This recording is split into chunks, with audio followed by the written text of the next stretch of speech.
Good morning everyone, কেমন আছো তোমরা সকলে? আশা করছি খুব ভালো আছো। আমার নতুন একটি ভিডিওতে তোমাদের সকলকে জানাই অনেক অনেক স্বাগত আর অনেক অনেক ভালোবাসা। আজকের ভিডিওটা কিন্তু এখন থেকেই শুরু করছি। তো দেখো, সকালবেলা কিন্তু চা খেয়ে নিচ্ছি। মা চা বানিয়েছে।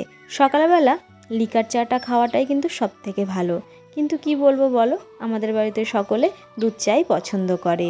অনেক আশা করে এই গোলাপ গাছটা কিনেছিলাম, কিন্তু তারপরে পুরো আমার আশাটাই বৃথা হয়ে গেছিল। কিন্তু সেখানে আবার নতুন করে আশা দেখতে শুরু করেছি।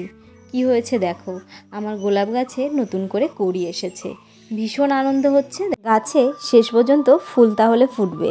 অবশ্যই ফুল ফুটলে তোমাদের সঙ্গে শেয়ার করব।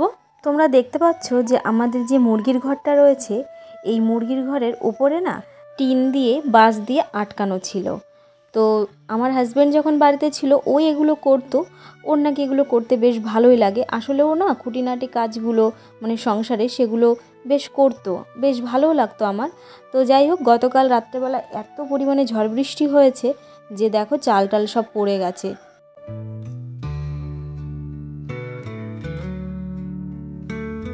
আমি যখন বিয়ে হয়ে এ বাড়িতে আসি, মানে আজ থেকে ঠিক 1 বছর আগে, তখন এই গোলাপ গাছটা কিনেছিলাম। গাছটা না সেভাবে বাড়েনি। আসলে 1 বছর আগের গাছ, এটা নিশ্চয় অনেকটা বড় হওয়ার কথা, কিন্তু সেভাবে এটা বাড়েনি। আর গাছ শুধু কিনলেই হয় না, সেটাকে ভালোভাবে যত্ন করতে হয়, সার দিতে হয়, ঠিকমতো জল দিতে হয়। আমি জলটা ঠিকমতো দিলেও গাছের গোড়ায় কিন্তু সার দেওয়া হয়নি।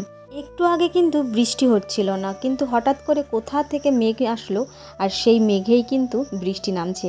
আর এখন কি হয়েছে জানো তো, যেখানে মানে মেঘ দাঁড়াচ্ছে সেইখানটায় বৃষ্টি নামছে, মানে ওরা মেঘে বৃষ্টি। আর আজকে সকালবেলায় কিন্তু খাওয়া দাওয়া করছি বাসি তরকারি দিয়ে। গতকালকে চিকেন আনা হয়েছিল, সেই চিকেনটাই কিন্তু কিছুটা ছিল, আর সেটা দিয়ে সকালবেলা খাওয়া দাওয়া করে নিচ্ছি। আর একটু পরে কিন্তু ভাত বসিয়ে দেব। এখন বাজে সকাল 9:30, আর আজকে কিন্তু আমার বাবা অফিসে গেছে। তো আজকে বিকালবেলা যেহেতু রান্না করবে লক্ষ্মীদি, তো ঘরে সেরকম কিছু ছিল না, মাছ তরকারি। তো তরকারি আছে, মানে সবজি আছে, কিন্তু মাছ টাছ কিছু নেই। তো সেই জন্য আজকে হলো সোমবার, তো বাবা বললো পনির নিয়ে আসতে। তো আমাকে টাকা দিয়ে গেছে যে একটু তুই নিয়ে আসিস কাউকে দিয়ে। তো আমি একজনকে দিয়ে নিয়ে এসেছি, পনির নিয়ে এসেছি। তো সেটাই এখন আমি ফ্রিজে রাখতে এসেছি। তো চলো এখন যাব বাড়িতে, আর বাড়িতে গিয়ে আবার রান্না বান্না করতে হবে।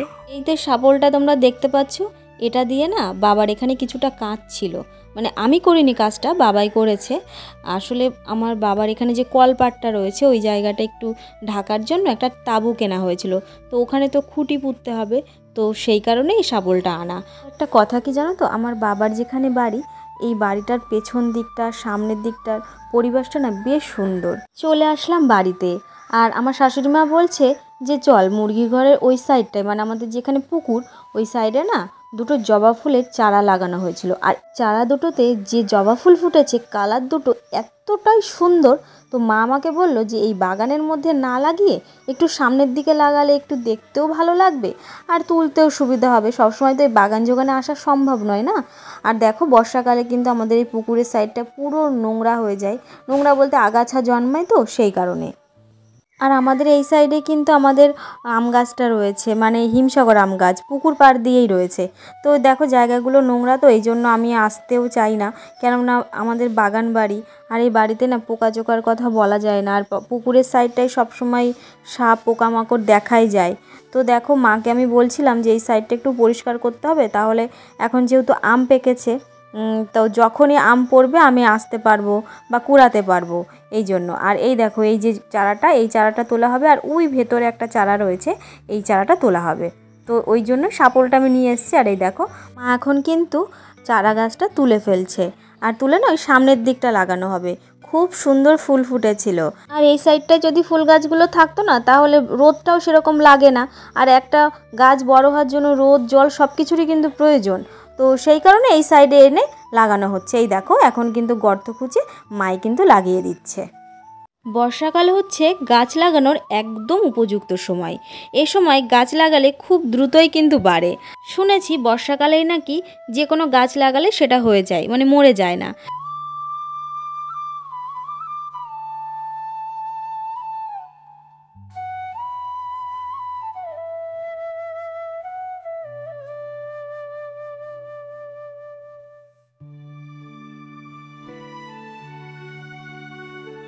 এবার তো রান্নাবান্নাটা তাড়াতাড়ি সারতে হবে।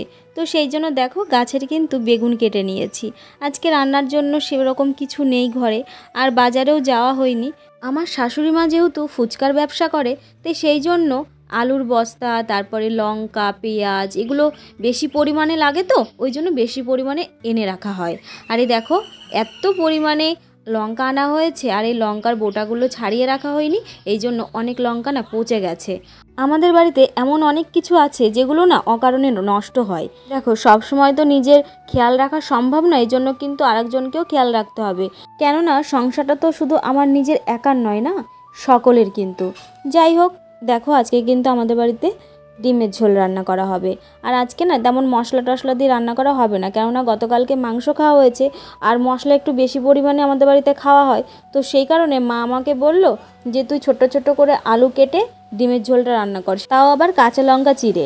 যাই হোক, পেঁয়াজ কুচি করে নিয়েছি, আর কোনো মশলা দেব না, শুধুমাত্র পেঁয়াজ কুচি দেব আর কাঁচা লঙ্কা কুচি দেব, ব্যাস এটা দিয়ে রান্না করব। আর বেগুন কেটে রেখেছি, এটা ভাজা করব। যাই হোক, দেখো দেখতে দেখতে বৃষ্টিও চলে এসেছে। সকালবেলা কিন্তু এক পশলা বৃষ্টি হয়েছে, আবার এই দেখো দুপুরের দিকে কিন্তু আবার নেমেছে। আগে না যখন ছোট ছিলাম তখন এই বর্ষাকাল একদম অপছন্দের ঋতু ছিল আমার, এমনকি বড় হয়ে যাওয়ার পরেও কিন্তু ভালো লাগতো না। কিন্তু এখন মোটামুটি ভালো লাগে, কেননা যদি একটু থেমে থেমে বৃষ্টি হয়, এক নাগাড়ে বৃষ্টি হলে একদমই ভালো লাগে না। আর আমি ওই দেখো গ্যাসে ভাত বসিয়েছি, আর এখানে একটু বসে রয়েছি। গ্যাসে কিন্তু দুপাশে দুটো রান্না চাপিয়ে দিয়েছি, একপাশে ভাত হচ্ছে আর একদিকে হচ্ছে ডিমের ঝোল। গ্যাসটা বেশ কিছুদিন আমাদের বাড়িতে ছিল না, তো গ্যাসের অর্ডার করা হয়েছে, তারপরে কিন্তু গ্যাস এসেছে অনেকটা দিন পরে। তো যাই হোক, দেখো এখনও কিন্তু বৃষ্টি হচ্ছে, আর আমি কিন্তু খাওয়া দাওয়া করে ঘরেও চলে এসেছি। আসলে বর্ষার পর কিন্তু গাছেরা নতুন প্রাণ পায়, আর মনে হয় যেন পৃথিবী ধুয়ে পরিষ্কার হয়ে গেছে।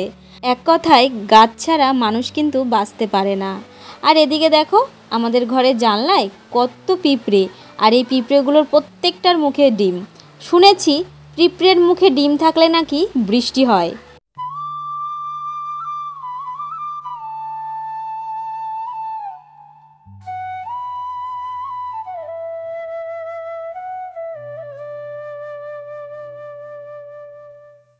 আসলে আমার বাবার ঘরের সামনের দিকটা না অনেকটাই নিচু, আর এখানে ওই ছেলেগুলো না সবাই খেলা করে বিকালবেলায়, কিন্তু এই মেঘলা ওয়েদারে ওরা কেউই এখন খেলা করছে না, এমনকি ফুটবলও খেলছে না, ওরা যেহেতু ক্রিকেট খেলা করে। যাই হোক, আকাশে দেখো প্রচণ্ড পরিমাণে মেঘ করেছে আবার। আর এই দেখো এখন কিন্তু এই নদী পার হতে হচ্ছে, মানে বাবার ঘরের সামনেটুক পার হতে হচ্ছে, ভীষণ জল হয়েছে। আর এই দেখো ছিটে ফোঁটা কিন্তু বৃষ্টি পড়ছে এখন। ছোটবেলায় কত কাগজের নৌকা বানিয়ে জলে ভাসিয়ে দিতাম, এই স্মৃতিগুলো এখন খুব মনে পড়ে।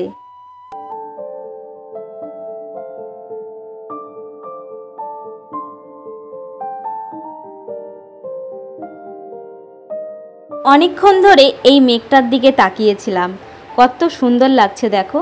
একবার সিকিম বেড়াতে গেছিলাম কলেজ থেকে, মনে হচ্ছে দূরে আকাশটা যেন পাহাড়ের সঙ্গে মিশে গেছে। এখন ডাইনিং টেবিলটা আমি পরিষ্কার করে নিচ্ছি, কেননা গতকালকে না টেবিলটা পরিষ্কার করা হয়নি। তো আজকে বাবা বাড়িতে নেই, আর সকালবেলা যেহেতু বাবা খাওয়া দাওয়া করে যায় না, আর দুপুরবেলা আমি একটু টাইম পেয়েছি, সকালের দিকে সেরকম টাইম পাইনি, সেই কারণে এখন পরিষ্কার করে নিচ্ছি। এখন বেজে গেছে সন্ধ্যা 6টা, আর এখন কিন্তু আমি পড়াতে যাচ্ছি। আজকে সকালবেলা পড়াতে যেতে পারিনি, কেননা ওরা আজকে সকালবেলা বাড়িতে ছিল না, তো সেই জন্য এখন যাই, পরে এসে তোমাদের সঙ্গে আবার কথা বলবো। আজকে না ও সকালবেলা বাড়িতে ছিল না, তো সেই কারণে আমাকে বললো কাকি তুমি বিকালবেলার দিকে আসবে, মানে ওই সন্ধ্যার পরপর। তো দেখো এখন কিন্তু সন্ধ্যা হয়ে গেছে, আর দেখো বাইরেটা কিন্তু সন্ধ্যা প্রায় লেগে গেছে, আর যেহেতু মেঘলা আকাশ তো ওই জন্য একটু বেশি অন্ধকার অন্ধকার মনে হচ্ছে। আর এখন ও কিন্তু একটু খেতে গেছে, তো আমাকে একটু সন্ধ্যাবেলা খাবার দিল খাওয়ার জন্য। তো দেখো এখানে রুটি রয়েছে, আর এই যে জেলিটা তোমরা দেখতে পাচ্ছ এটা কিন্তু দিদির নিচে হাতে বানিয়েছে। তো যাই হোক, খেতে বেশ ভালো হয়েছিল। আর তারপরে কিন্তু আমি বাড়িতে চলে এসেছি, ওই বাড়ি আসতে আসতে প্রায় 8টা বেজে গেছিলো। তো যাই হোক, আজকের ভিডিওটা কিন্তু আর বেশি বড় করব না। যদি তোমাদের আমার ভিডিওর কোনো কিছু ভালো লেগে থাকে তো প্লিজ তোমরা আমার চ্যানেলটি সাবস্ক্রাইব করো, আর আমার পাশে থেকো। দেখা হচ্ছে তোমাদের সঙ্গে পরবর্তী ভিডিওতে, ততক্ষণ ভালো থেকো, সুস্থ থেকো।